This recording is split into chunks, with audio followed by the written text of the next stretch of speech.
হে এভৰিৱান, আজিৰ ভিডিঅ'ৰ কেইটামান ইংৰাজী শব্দৰ অসমীয়া অৰ্থ হ'ল চিকেন মানে মুৰ্গী বা কুকুৰা, অভেল ডিম্বাকাৰ বা ডিম্বাকৃতি, চাৰ্কেল বৃত্ত, চকৰি বা অঞ্চল বুলিও কয়। তাৰপিছত স্নেক মানে সাপ বা সৰ্প, তাৰপিছত নিডল মানে বেজী, শিয়নি বা খুচি, তাৰপিছত বিটল লিফ মানে পাণ বা পাণ গছ, তাৰপিছত লাইম মানে চূণ বা নেমু টেঙা, তাৰপিছত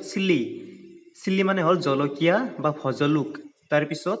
পিগ মানে গাহৰি, চুৱৰ বা বৰাহ বুলি কয়। তাৰপিছত ৰাবাৰ মানে ৰবৰ, তাৰপিছত ইউনিফৰ্ম বা সমবেশ, তাৰপিছত লিপ এংগল মানে কোৱাৰী, তাৰপিছত ইয়াৰলব মানে কাণলতি বা লতি,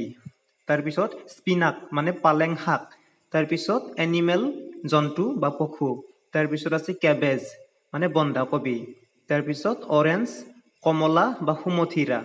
তাৰপিছত পিল মানে হ'ল বাকলি বা চকৰা, তাৰপিছত আৰ্মপিট মানে কাষলতি বা বগল, তাৰপিছত কাঁড় শৰ বা বান বুলিও কয়। তো আজি এইখিনিয়ে, ভিডিঅ'টো চোৱাৰ বাবে ধন্যবাদ।